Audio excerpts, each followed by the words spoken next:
काय उत्तर नाही, DYSP साहेबांचा आम्ही सन्मान करतो। अडचण अशी आहे की आपण त्यांना साधी मागणी आहे आमची।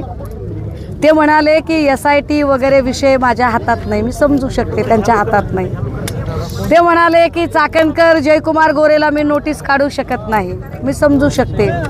आता ते म्हणजे हे कुणीच नोटीस काढू शकत नाहीत आणि ते आमदार खासदार आहेत म्हणजे ते चौखर उधळू शकतात असा त्याचा दुसरा अर्थ झाला।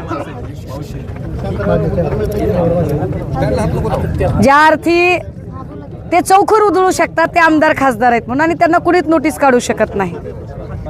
मी त्यांना असं म्हणते की 6 लोकांवर तुम्ही आरोपपत्र का दाखल करत नाही? ते म्हणतात की तपास झाल्यावर। तपास कोण करणार? तर ते करणार। माझं म्हणणं आहे की मुळात आमचा डिपार्टमेंटवर विश्वासच नाही आहे। ज्या पद्धतीने आत्ता DYSP साहेबांचा एकूण जो ॲटिट्यूड होता तो बघता, DYSP साहेब आमच्याकडे इथे येऊन उपकार करत होते आणि DYSP साहेबांना ते सांगायचं होतं की घ्यायचं असेल तर घ्या निवेदन, नाही तर चाललो बघा मी। म्हणजे अक्षरशः आम्ही निवेदन न देता उचलून घेऊन गेले ते निवेदन, हे फार विशेष आहे। ते उचलून घेऊन गेले त्यांच्याच मनाने। याचा अर्थ काय दहशत असू शकते? मला एवढा वेळ मी काहीच बोलले नव्हते, पण आता माध्यमांच्या वतीने हवं तर हे बूम उचला आणि रणजित नाईक निंबाळकरांच्या घरी जा। ते असं म्हणाले की 6 वाजता मी उत्तर सभा देणार आहे। मला एकच उत्तर पाहिजे। उत्तर द्यायचे का त्यांना? मला त्यांच्याकडून उत्तर पाहिजे की काय आमच्या लेकराला न्याय देण्यासाठी तुम्ही सोबत थांबणार आहात का? तुम्ही येणार आहात का इथं? या 6 लोकांवर आरोपपत्र दाखल होण्यासाठी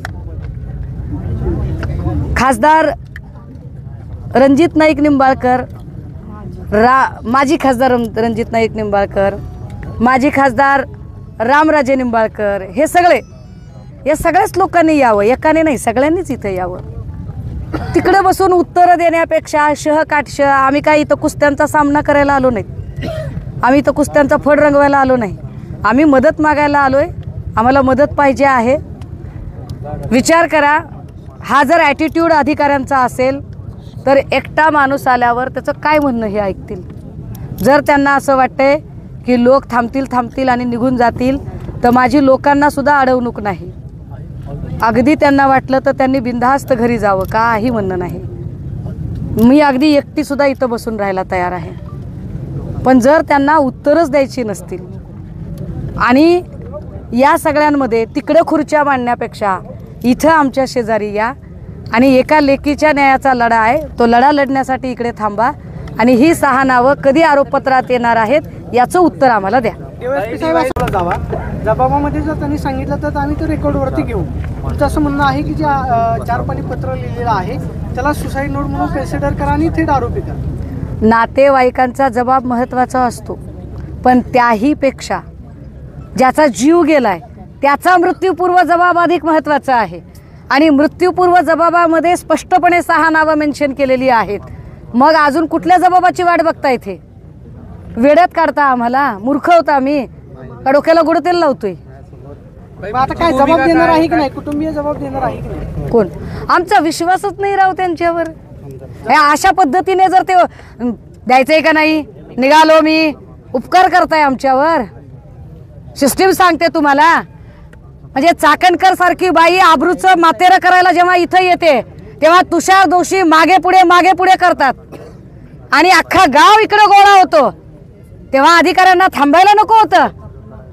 म्हणजे आम्ही इतका वेळ गोडीत बोलतोय, नम्रतेने बोलतोय, विनयानं बोलतोय, याचा तुम्ही गैरफायदा घेताय का? तुम्ही इथं बसणार आहात, तुमची पुढची भूमिका काय असणार?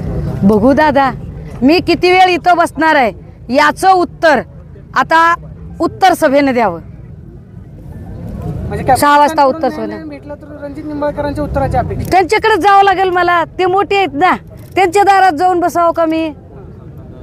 हे उत्तर देत नाहीत तर त्यांनी मला मदत करावी। नाही, मात्र आरोपींना जर आरोपी करायचं असेल तर पोलिसच करू शकतात ना। आरोपींना हे बघा, आम्ही पुन्हा म्हणतोय की पोलिसच करू शकतात म्हणून पोलीस स्टेशनला आलो की नाही। राजकारण करायचं असतं तर आम्ही चौकात सभा केल्या असत्या की नाही? आम्ही इथं का बसलोय? का एवढं ऊन डोक्यावर घेतलं? आम्हाला न्याय पाहिजे म्हणून घेतलं। त्यांना ऐकायचं नसेल तर आम्ही काय करायचं? 6 लोकांना आरोपपत्रांचं काय करणार आहात याच्यावर ज्या पद्धतीने DYSP बोलतात, तर DYSPचं एकूण जर देहबोली बघितली तर ते बिचारे किती प्रेशराइज्ड आहेत ते लक्षात येतं. मी त्यांना सांगितलंय, आज जा, हवं तर एकांतात बोला, तुषार दोशींशी बोला, काय ते. प्रमोद, DYSP साहेब आलेले होते, काही मुद्दे तुम्ही त्यांच्याकडे मांडलेले आहेत. तुम्हाला जबाब नोंदवायचा नाही तर तुमची पुढची भूमिका काय असणार आहे? जर कदाचित पोलीस स्टेशनला जबाब नोंदवला नाही तर थेट कोर्टामध्ये तुमचं म्हणणं मांडणार. मी त्यांना असं विचारलं की जर आम्ही त्यांच्यासमोर जबाब नोंदवले आणि तिने ज्या खुलास्यामध्ये आरोपींची नावे मेन्शन केलीत पोलीस प्रशासनातील अधिकाऱ्यांची, ती जर आम्ही दिली तर त्यांना तुम्ही चौकशीसाठी कस्टडीमध्ये घेणार का? तर त्यांनी असं सांगितलं की हे तुम्हाला मी ओपनली डिस्कस करू शकत नाही, मी तुम्हाला एकांतात समजेल. जर मला ते उत्तर त्यांचं अपेक्षित वाटलं आणि मला जर पटलं तर त्यानुसार मी विचारविनिमय करून जबाब द्यायची की नाही कळवेल. जी 6 सुषमाताईंनी नावं घेतलेली आहेत त्यांना आरोपी केलं जावं ही कुटुंबियांची मागणी आहे का? चौकशीच्या खुलास्यामध्ये तिने ज्याही आरोपींची मागणी केली आहे, ज्याही आरोपींची नावांचा उल्लेख केलाय, त्या सर्व आरोपींचा सखोल चौकशी व्हावी आणि जे यामध्ये दोषी दिसतील त्या सर्वांना कठोरात कठोर कायदेशीर